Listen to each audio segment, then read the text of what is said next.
Everyone, আসসালামু আলাইকুম। সবাই কেমন আছেন? আশা করি সবাই অনেক অনেক ভালো আছেন, সুস্থ আছেন। যে যেখানে আছেন সুস্থ আছেন, আল্লাহর রহমতে আমিও ভালো আছি, সুস্থ আছি। এই তো বরাবরের মতো ব্লগ শুরু করলাম আজকে রাত থেকে। আর রাতে আমি রুটি বানিয়ে কিভাবে রাখি, মানে আটাটা মেরে রুটি বানিয়ে চুলায় এপিটুপিট সেঁকে আর কি ফ্যানের নিচে শুকাতে দিয়েছি। আর এগুলো এখন আমি বয়ামে ভরবো, বয়াম বলতে একটা কৌটাতে ভরবো। আর রুটিগুলো একটু গা শুকায় গেলে আর কি লাগবে না। আর এভাবে রুটি অনেক দিন রাখা যায়, প্রায় এক সপ্তাহ রুটি একদিনে মানে রাখা যায়। যেহেতু সকালে সময় পাওয়া যায় না, কারণ মিথিলা আব্বু অফিসে যাবে, এই জন্য অনেক সকালে উঠেছি, অলরেডি রান্না বসিয়ে দিয়েছি। আর এটা হচ্ছে সয়াবিন, এটা কে কী বলে জানি না, কমেন্ট বক্সে জানাবেন। সয়াবিনটা আমি রান্না করছি, ভাত বসিয়ে দিয়েছি। আর এখন অনেক সকাল, প্রায় 6টা কাছাকাছি। আমি 5:30টায় উঠেছি, সব কাজ করে সব কিছু কমপ্লিট করে রান্না বসিয়ে দিয়েছি। আর রান্না করব, কারণ ওর আবার 10টায় অফিস, ব্যাংক তখন 10টায় খোলে। ভাত নিয়ে যাবে আর কি। আমি এই যে কুটে নিব, সকালে রান্না করে নিব। আজকে দুপুরে ফ্রি থাকবো আর কি, মানে সকালে ভাত নিয়ে গেলে সেদিন আর দুপুরে রান্নাবান্না থাকে না, অনেক বাড়তি কাজ থাকে, ওই টাইমে করে নিই। আর কুশিটা কেটে নিব এখন, এই জন্য বটি নিয়ে নিলাম। আলু, পেঁয়াজ, রসুন এগুলো কাটতে হবে। আর ওটা কেটে আমি আগে বসিয়ে দিয়েছি ওই তরকারিটা। আর ওটা কিন্তু ডিম দিয়ে রান্না হবে, আর ডিম দিয়ে রান্না কিন্তু ভালোই লাগে খেতে। অনেকে মাংস দিয়ে রান্না করে, সয়াবিন, কেউ সায়ানাট সয়াবিন বলে।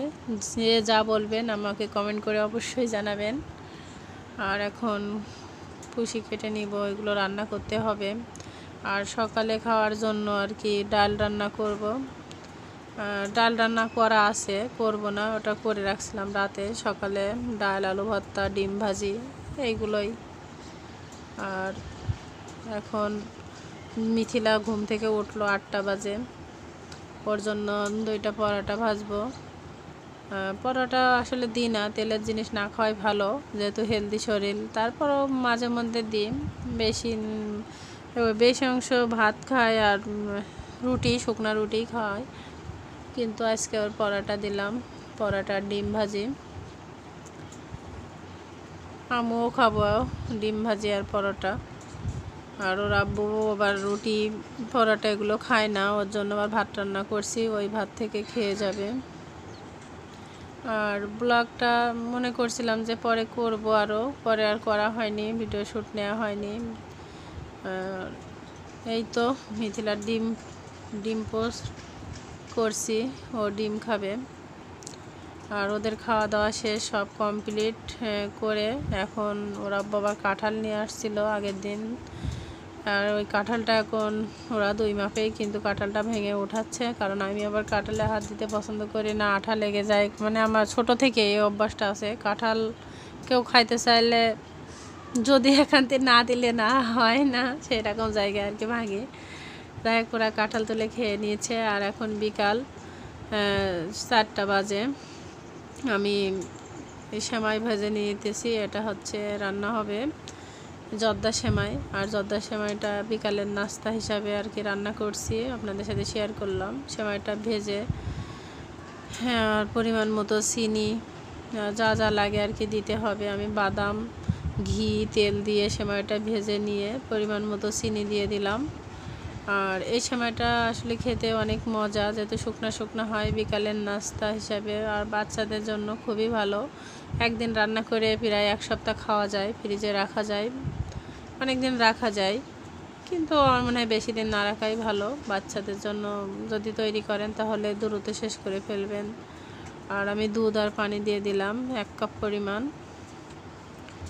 আর রান্নাটা মানে আমি মাঝে মধ্যে করি, আমার খুব ভালো লাগে, শক্ত শক্ত থাকে সেমাইটা, খেতে অনেক মজা।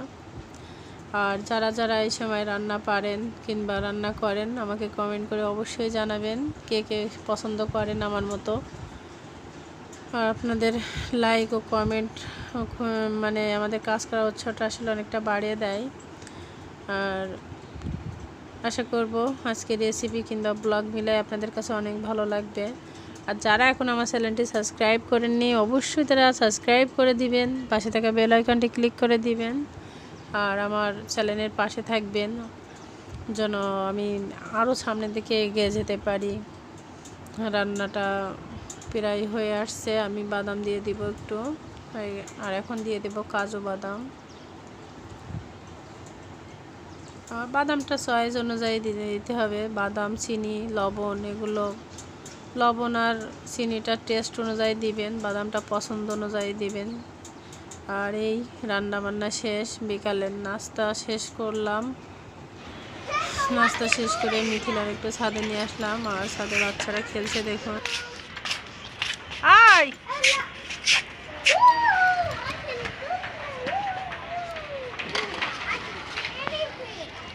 যে হ্যালো, আসো আসো, গালে দিও না ওটা দিও না, আসো আসো।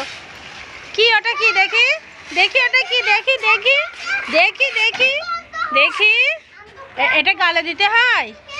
হ্যাঁ দাও, আমার দাও, আমার দাও দাও, থ্যাংক ইউ। এবার যাও খেলো, যাও। ছাদে বেবিটা, ছাদে একটা ভাবির মেয়ে, আর ওই ভালোই কথা শুনে ডাকলাম, কোলের কাছে আসলো। দেখলেন তো আপনারা, জানি না, ভালো থাকবেন, সুস্থ থাকবেন, আবারও ফিরে আসবো অন্য কোনো ব্লগ নিয়ে। আল্লাহ হাফিজ।